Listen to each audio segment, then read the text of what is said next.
Kallo Media.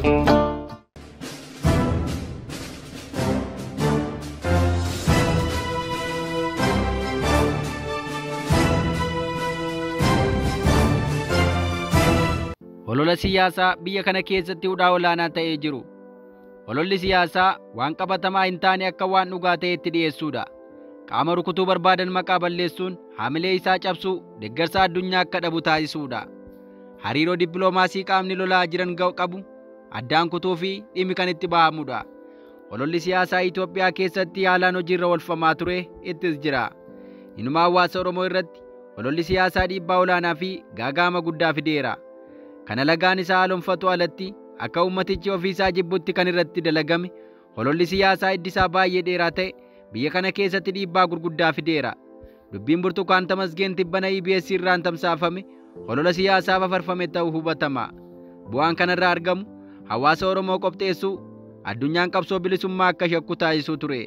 Akkasuma gaaga'ama namoomaa olaanaan saba Oromoon akka dhaqqabsiifamu fakkeessuun hariiroo biyyoota addunyaa Oromoon qabu guutuutti kutuuf ija shakkiin akka ilaalamuuf wantoota qajeelchan ture. Dookimentariin akkasii irra deddeebiin qindaa'aa turaniiru ittis jiru. Dubbiin Burtukaan Tamasgeen hawaasa Oromoof akka waan gafarsa bineensa gidduu lixee ta'eera. Inni mootummaas bu'aa siyaasaa karaa irraa argatu tooftaa ittiin isaan qabatee deeggarsa hawaasaa ol kaafatu barbaadaa ture. Inni alagaanis karaa qaama jibbuu yookaas hawaasa maqaa balleessuu barbaadu akkaataa itti haleeluun isaaf ta'utti dhiyeesseera. Haala kana keessatti dhugaa qabatamaa dhimma sanaan wal qabatee jiru argachuun ulfaataadha. Dubbiin hudhaan akkanaa irra deddeebiin biyyattii keessatti raawwateera. Dhugaawwan hedduun biyya kana keessatti ukkaanfamanii hafuu isaaniin dookimentariin Burtukaan ilaalchisee EBS waraabame ragaadha. Waan baay'ee nama gaddisiisu garuu Burtukaan osoo miidhaan sun irra hin gahin waan barreeffameetti kenname dubbiftee boossii harkaa himachuu isheeti. Akkamiin dhalli namaa waan sobaan bo'aa, inni biraan ammoo warri fiilmii kana hojjete EBS irratti ol ba'ee intala kana waliin fuulli mimmaaniin dhiqame osoo bu'anii mul'achuu isaaniiti. Kijiba qindeessanii dhugaa saba tokko haguugaa, maqaa sabaa balleessaa, jeequmsi lammiilee gidduutti akka babal'atu taasisanii imimmaan naachaa buusu. Inumaa miidiyaa irra ta'anii qophii miliyoonotaan daawwatamu irratti wayitaa akkas ta'an biyyattiin kun namoota ofittoo akkanaan raafamaa jiraachuu ishee agarsiisa. Uummanni Oromoo akka waan bineensa ta'eetti uummata qaqamsee nama nyaatu fakkeessuu keessatti qoonni miidiyaalee akkanaa isa salphaan turre. Inuma hawaasa keenya dhugaa isaa haqaaqanii maqaasaa gurraachessuu keessatti gareen Habashaa haala kanaan qindaa'an tokkoof laman turre. Qophiin dhibbanaa garuu sana hunda saaxiluu danda'eeraa jennee amanna.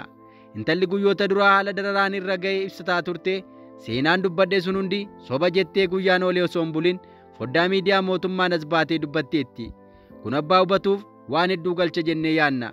Warri EBS karaa bu'aa siyaasaa barbaadan irraa argatan yaaduun akka waan intalli kun Dambidoollootti butamte yakki irratti raawwateetti dhiyeessaniiru. Mootummaanis tarii waan yaadeen dhabuu dheengadda galgala intala kana karaa bu'aa siyaasaa naaf buusa jedhuun miidiyaa isaatiin tamsaasaa tureera. Kun ta'ee waan hubatame dhimmi Burtukaan Tamasgeen guutummaatti soba ta'uu isaati. Miidiyaan Habashaa EBS jedhamu intala Burtukaan Tamasgeen jedhamtu Dambidolloo Yuunivarsiitii keessaa butamtee hidhattootaan miidhaan irra ga'u agarsiisaa ture. Diraamaan biyya kana keessatti barreeffamanii hawaasa goolaa turan danuun jiraachuu nama tilmaamsiseera.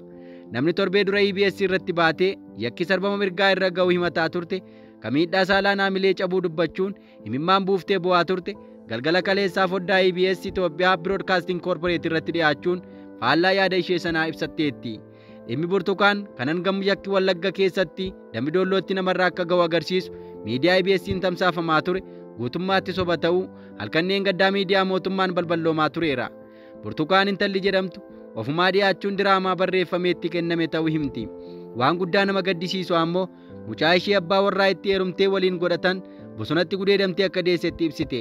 Kanas soba ta'uu himteetti. Wanti nani jedhe hundi sobaa diraamaaf jedhanii warri TV EBS waan kana na hojjechiisan. Haadhaa fi abbaan kiyyas lubbuun jiru. Obboleeyyan kiyyas akkasuma. Ani nama bultii qabudha. Abbaa manaa fi daa'ima tokkoon qabaa jechuun dheengaddaa halkan miidiyaa mootummaan ibsaa turteetti. Akka EBS irratti dheengaddaa haasofteetti yakka hidhattoonni butanii irraan ga'aniin jireenyi ishee golgolaa'u yoo himtu maatii kan hin qabne hiyyeettii ta'uu kaasaa turte. Halkanneen gaddaa dhugaa Burtukaan jedhamee sagantaan tamsaafame durumarraa'u dhukkuba onnee akka qabdu ibseera. Saniin ala fayyaa guutuun qabaa osoon fayyaa qabuun kadhadhee waan kana hunda isaaniitu diraamaa sobaatiif na hojjechiise malee ani seenaa sanirraa walabaa jetti. Asoosamni waa'ee burtukaan barreeffame kun har'a waggoota lakkoofsiseera. Kuusaa asoosama qindaa'aa kana keessatti namooti nagaa hedduun gaaga'amaniiru. Inumaa yakkamtoota shamarran yuunivarsiitii Dambidolloo butan jedhamuun hidhamanii murtiin itti murtaa'e akka jirullee himamaa ture. Waan guddaan kanaa olii biraanaa immoo dhimma kanaan wal qabatee guutummaatti haleellaan haamilee hawaasa Oromoo Wallaggaa irratti taasifameera.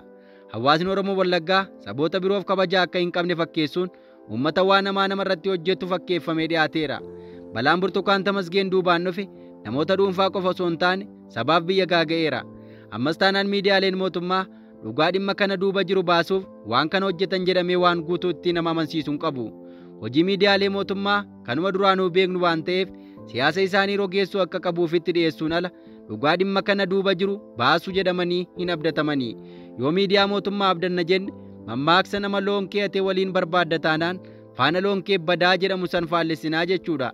Itoophiyaa keessatti barreeffama qindaa'aa fiilmiin erga barreeffamee booda taatotaaf kaffalamee miidiyaan qindaa'ee dhiyaata.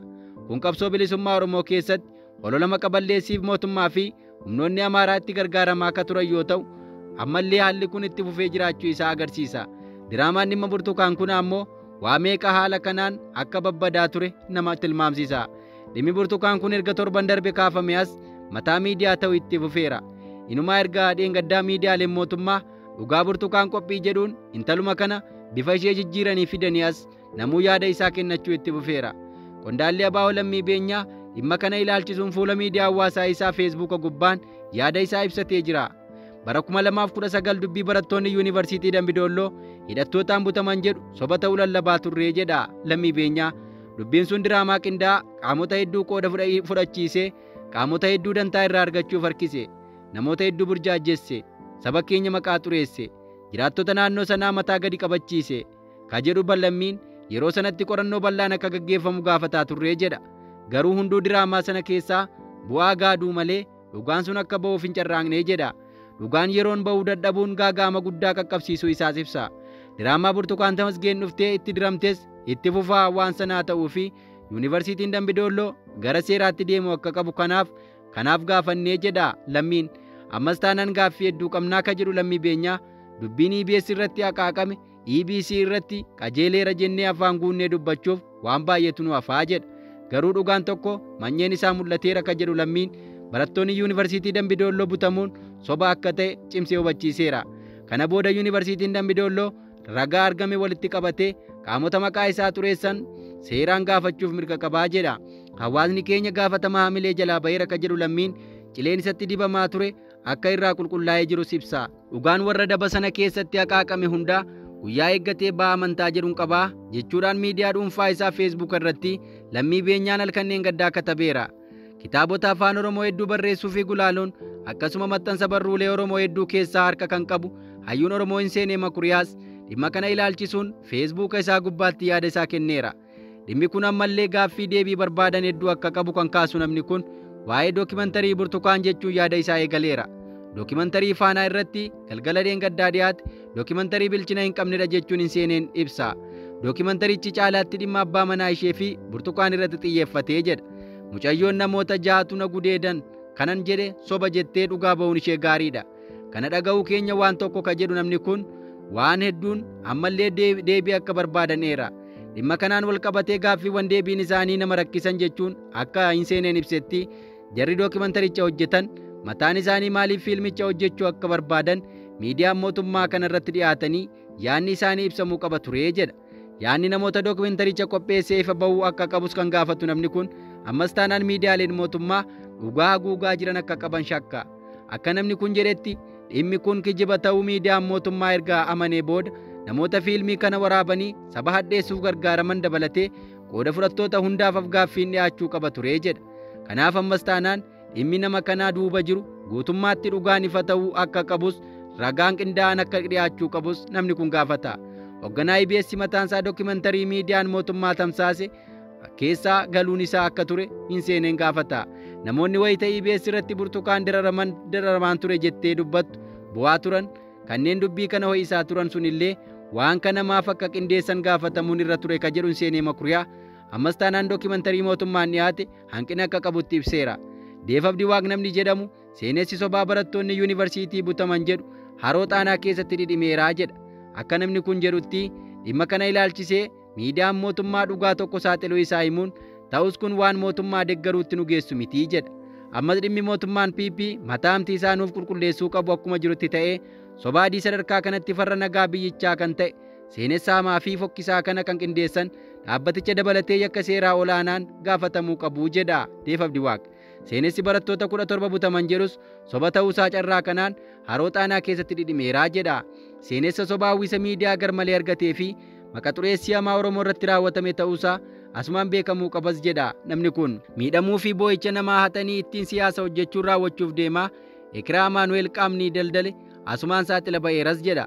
Sabboonummaa maaraa jibbaa fi hinaaffaa irratti hundaa'e ijaaramaa ture diraamaa kanaan burkutaa'eeras jedha. Sobaan mimmaallaa akka laga mormor dhangalaasanii siyaasa hojjechuu fi deeggarsa maallaqaa argachuun kana boodanii raawwataa jedha. Namni kun barreeffama dhuunfaa isaatiin. Garuu sobaan mimmaan xuwwee tokko dhangalaasuu warra danda'aniif badhaasatu malas jedha.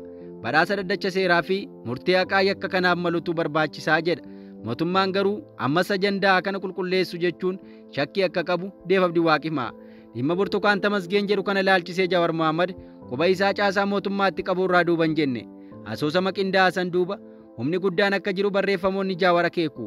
Inuma akka shakkii nama kanaatti waa'een Burtukaan dhimmoonni biyyattii keessatti gaaffii ta'anii bubbulaa jiran waliin hidhata qabaachuu akka hin oolle kaasa. Jawaar ammallee dhugaan Burtukaan duuba jiru hin saaxilamnee jedha. Qaama tuquu fedhu akka qabu qaama sanifatti bahee maqaa dha'uuf garuu waan isa rakkisu akka jirutti barreeffamoonni isaa agarsiisu. Ta'us danuun akka waan Habashaa tumsaa jirutti fudhataniiru.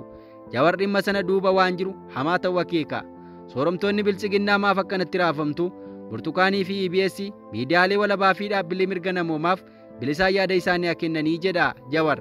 Uummannis dhimma butamuu barattoota Dambidoolloo qofa osoo hin taane kan ajjechaa Wallagga lixaasaniifis beekuuf fedhii qabaa jedha. Mootummaan dhugaa ba'urra sodaa wayii qabaa akka jedhu Jawaar Mohaammed dhimmi kunis akka qulqullaa'u gaafata. Nagaa jaallataa akka jedhu dhimma kana ilaalchisuun feesbuuka isaa gubbaan miilana Oromoof dhugaansaa galteettii jedheera.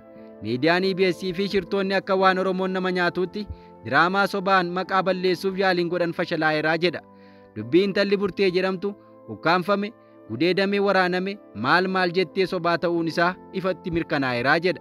Eenyu akkamitti akka qindeesses uummataaf ifa godhameera.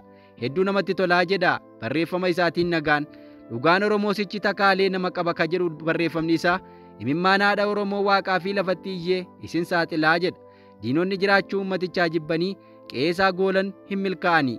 Daldaltoonni sabicha keessaa ba'anii maqaa qabsoo fi siyaasaan Oromoo nagaa dhorkanis ni salphatu.